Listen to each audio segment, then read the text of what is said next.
Galera, vamos para mais uma aula de biologia com o professor Genil Soares, onde o assunto será o reino fungi. E o principal objetivo dele, hoje, na nossa aula, é caracterizar o reino fungi, também a importância dele ecológica e econômica, tá? Então, vamos lá. Primeiro assunto, micologia. Micologia é a área da biologia que estuda o reino fungi e suas especialidades, tá? Dando continuidade, vamos falar um pouco sobre as principais características.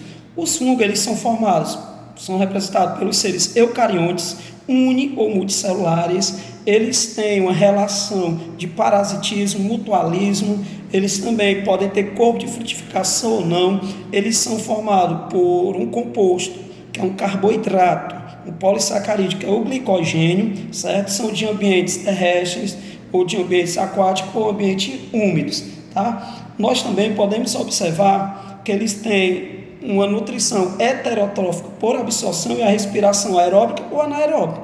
Já nas suas estruturas, nós vamos ver que eles são formados por hifas, por hastes e o chapéu, que é o píleo, certo? E nessa composição, que no caso que nós estamos vendo aqui é um basidiomiceto, eles vão ter ainda no seu chapéu os esporos reprodutivos. Então vamos lá observar. As hifos, conjunto de hifo, formam micélios. Os micélios podem ser vegetativos, onde ela vai ser usada essas hifos para se nutrir, como também os micélios reprodutivos vão ser úteis para a sua reprodução, no caso aqui dos esporos, tá? As hifas, interessante que nós vamos focar aqui nas hifas, porque as hifas elas podem ser septatas ou aseptata. Septata, elas vão ter o septo, isso aqui que vai dividir, ou seja, vai dividir e separar o núcleo, enquanto as aseptatas não vão ter essa divisão desse núcleo. Então vamos lá, quando eu falo septatas, hifas monocarióticas, essas hifas monocarióticas, elas vão ter um septo separando um único núcleo. Quando eu falar hifas dicarióticas, elas estão separando dois núcleos diferentes das septatas, que não vão ter nenhum septo para separar, os núcleos são dispersos aí dentro da própria hifa, beleza? Então vamos estar aqui dando uma olhada agora nos grupos dos fungos. Então o primeiro grupo é os quitriomycetes, são fungos sem corpo de frutificação, com hifas xenofíticas, ou seja, as hifas aseptatas, certo? Eles são de ambiente terrestre, marinho, são saprófagos, ou seja, ajudam na decomposição da matéria orgânica, são parasitas, alguns deles, que é comum causarem morte em anfíbios, são uni ou multicelulares. Segundo grupo, vamos para os zigomicetos, certo?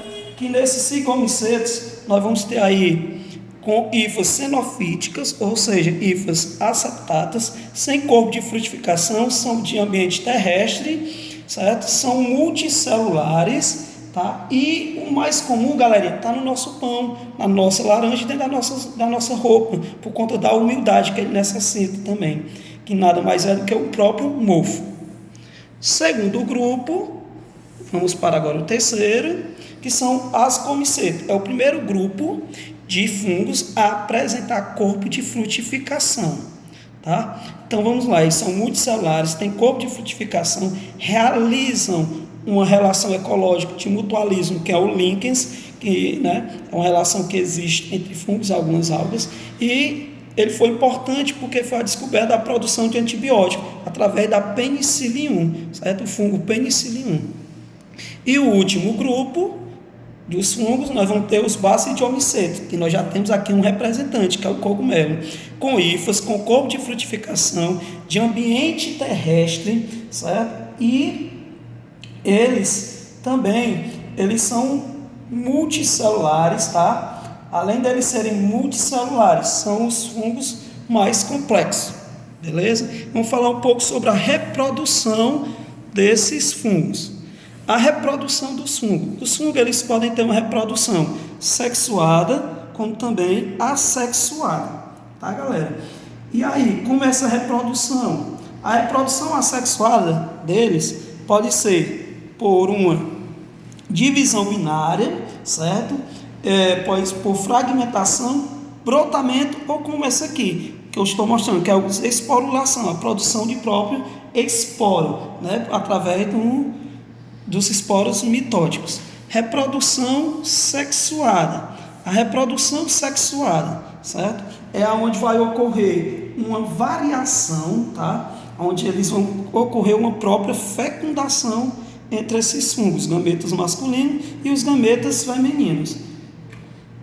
Já a importância dos fungos, qual a finalidade, né? Os fungos são importantíssimos econômicos, quando eles ajudam na produção de bebida, na fermentação alcoólica, como também eles podem estar interagindo aí na agricultura, né, para combater algumas pragas, certo? Como também são usados na alimentação, como também eles são produzidos algumas comidas, como o próprio pão do nosso dia a dia, tá? Já quando eu olho os fungos, certo? Com a importância ecológica, é porque os fungos, pessoal, eles são decompositores da matéria orgânica, então ele ajuda na limpeza do meio, então eles são importantíssimos nesse processo, tá? Como também eles transformam os compostos, no caso da decomposição, os compostos orgânicos em inorgânicos, certo? E aí lembrar das relações mutualísticas, que é importante, principalmente no ciclo do nitrogênio. E aí, galerinha, essa é a nossa aula de hoje. Espero que tenham gostado da nossa aula e todo o material de apoio vocês encontram no Aluno Online. Tá? Muito obrigado.